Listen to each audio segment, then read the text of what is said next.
여러분 안녕하세요, 롱장입니다. 방금 저희 회사 직원 미팅이 끝났는데 저희 직원 선생님들께서 저한테 어떤 말씀을 하셨어요. 그런데 전 그게 너무 인상이 깊어서 제가 여쭤봤어요. 이거 가지고 컨텐츠 만들어도 되냐? 시청자분들이 되게 좋아하실 것 같다. 그러니까 오케이 하셨어요. 그래서 영상을 좀 준비했는데요.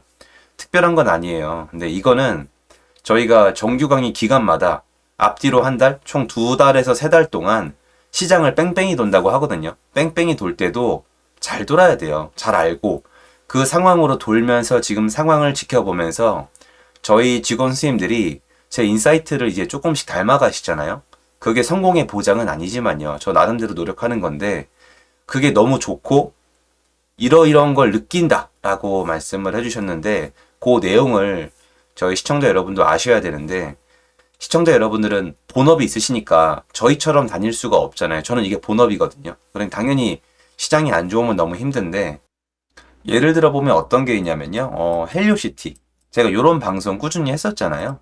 보시면 제가 요거 이제 20억 넘는다고 말씀드렸잖아요. 근데 그게 막 상승한다 이렇게 미리 말씀드리는 게 아니고요. 미래를 어떻게 맞춰요? 제가 그리고 지난 1년 반 동안 때려 맞은 게 있는데 그렇게까지 제가 막 그렇게 건방지진 않거든요. 이런 게 격차가 있잖아요. 데이터가 나올 때까지. 현장에 나가면 거래가 된 게 캐치가 된단 말이에요. 입소문이 돌아요. 그렇기 때문에 이런 거를 미리 알고 말씀을 드리는 거거든요. 그리고 이제 잠실 쪽에 가면 엘스나 엘리트래 여기서 23억 넘는다. 이미 넘었다라고 말씀드린 것도 호가 기준. 그리고 사람들이 집을 보러 와서 여기 토지거래 허가구역이에요, 여러분. 실거주자들이 산단 말이에요. 그리고 은근히 지방에서 돈 들고 오신 분들은 와서 사요. 그러니까 예를 들어서 대구 부자가 서울에 집 보러 와서 다음에 또 올게요가 잘 없어요. 바쁘단 말이에요. 그래서 사시는데 여기 보시면 23억 5천 찍혔어요. 물론 누군 또 이것도 자전거래라고 얘기를 하겠죠. 그리고 여기 분위기가 이미 그랬단 말이에요. 그때 이미 이렇게 될 거예요가 아니라 그렇게 됐었어요. 근데 느린 거예요. 제가 그래서 집에 앉아서 데이터만 가지고 컨텐츠를 만들면 한계가 있다는 거예요. 그걸로는 수업을 할 수 없어요. 잠실주공 볼까요? 이거 보시면은 이건 제가 뭐라 그랬죠? 예, 이거 큰 평수 28억 넘어서 29억, 30억 향해 간다. 그것도 제가 예언한 게 아니고요. 분위기가 그랬어요. 5월 말이랑 6월 초에 제가 5월 말부터 5월 중순 이후 5월 말부터 다르다고 또 말씀을 드렸잖아요. 한 번 더 튀어나온다고. 지금 다 이래요. 그죠? 다 이래요, 다. 요런 거래들 가지고 또 뉴스 나오면 흔들릴 이유가 없는 게 전체 분위기를 보세요. 그리고 제가 두 가지만 더 말씀드릴게요. 여러분이 보시기에 23억 5천. 이거 뭐 대출이 제대로 나오겠습니까? 아니면 갭을 끼고 살 수 있겠어요? 그죠? 이분이 멍청해 보이세요. 여러분이 보셨을 때. 이분들 가서 만나보면 역사적으로 거의 승자들이거든요. 이분이 대단하다, 찬양한다 이런 게 아니고요. 역사적으로 이런 분들이 좀 잘 먹고 잘 사는 게 팩트예요. 잠실주공 5단지를 지금 이 타이밍에 가져간다? 뭘 보는 걸까요? 거의 나왔어요, 아예. 미래 가치를 보는 거잖아요. 자산가란 말이에요, 어느 정도는. 헬리오시티도 사실은 이게 수요가 꽤 많이 있지 않습니까? 따지고 보면은. 그러면 이것도 사실은 무조건 뭐 투기 수요라고 볼 수는 없잖아요, 이것도. 그래서 제가 저희 직원 선생님이 특히 저희 직원 선생님 한 분이 둔촌주공 분양권을 가지고 계시거든요. 그 분양권을 가지고 계신 분이 심지어 이 얘기까지 하세요. 이제 알겠다. 그때 대표님한테, 그러니까 제가 맞췄다는 개념이 아니에요. 전 스스로 되게 경계하고 싶은 게 제가 옛날에 이런 자만했다가 진짜 엄청 깨졌어요. 제가 제 그릇이 아직 충분하지 않다는 걸 다시 한번 느껴서 또 한번 엄청 요새 노력하고 있는 거거든요. 발전하고 싶어서. 그때 대표님이 나한테 설득시키려는 게 뭔지 이제 알겠다는 거예요. 왜냐면 그때 이미 헬리오시티의 움직임이 있었거든요. 둔촌주공 이제 사람들이 제일 좋은 거예요. 제가 말씀드린 거 두 번째인데 너무 좋았던 게 그때 그 분양 청약 시장이 너무 좋았던 게 언론에서 공포심을 불어넣어서 경쟁률을 떨어뜨려 줬어요. 그러니까 실제로 둔촌주공이 필요하신 분들도 관심을 껐어요. 사람은 공포에 취약해요. 뭔가 얻는 것보다 잃는 걸 무척 무서워하거든요. 그런데 그 당시에 헬리오시티가 살아나고 있었어요. 그러니까 이런 식으로 비교하는 거예요. 자, 그러면 언론에서 겁주니까 분양받고 싶은 사람은 눌리는데 옆에 이미 살아나고 있으면 나중에 따라갈 거 아니에요.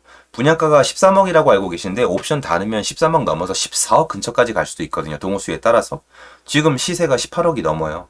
그리고 둔촌주공을 가지고 계신 분들은 알고 있어요. 둔촌주공이 헬리오시티보다 비싸질 가능성이 더 높다는 걸. 그러면 지금 사실 18억이 아니고 물론 여태까지 입주까지 그 리스크가 있지만 실제 이용을 못하니까 차익에 대해서 큰 기대를 할 수밖에 없단 말이에요. 제가 그리고 쓸데없이 얘기를 왜 하냐? 이 얘기 저한테 하실 거예요. 해주세요. 부탁드리니까. 댓글에 많이 달아주세요. 야, 네 멋대로 잠실 하나 찍어가지고 깝치는데 잠실 얘기자라고 많이 달아주세요. 제가 몇 달 있다가 또는 좀 시간이 지나서 보여드릴게요. 제가 하고 싶은 얘기가 뭐였는지. 한국은 역사적으로 이 한 군데에서 안 끝나요.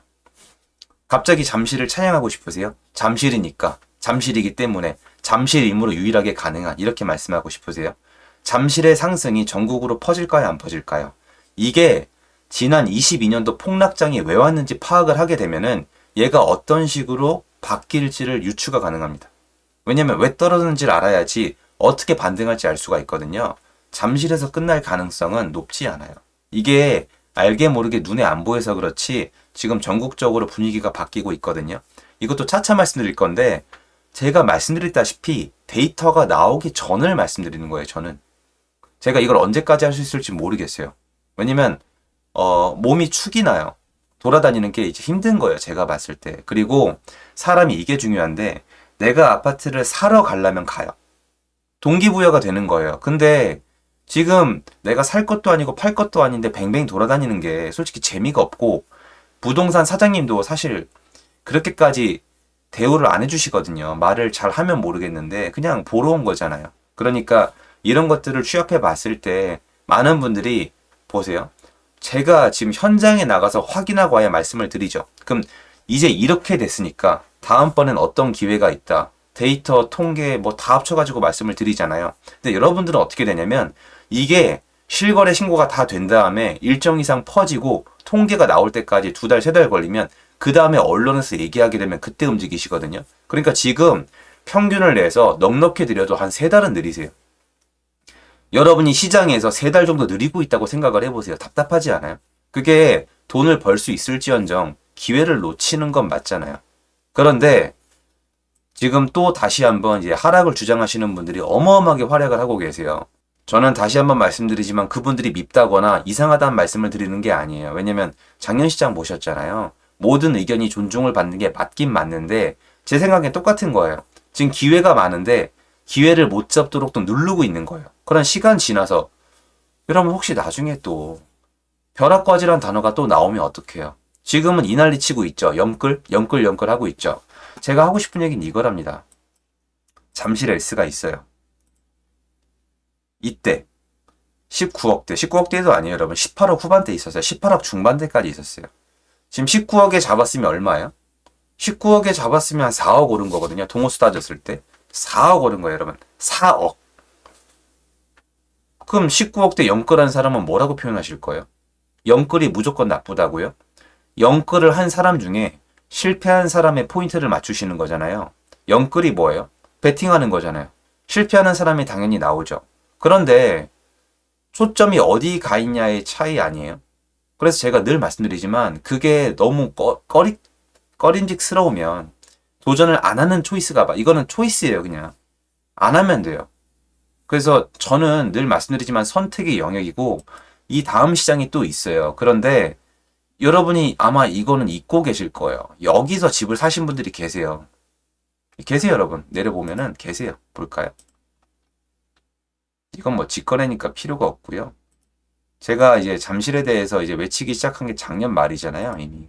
작년 말에 보시면 19억대에 많이 사셨어요. 19억대. 18억대도 찍혀, 여기 있잖아요. 18억 7천. 이거 말고도 있었지만 어쨌건.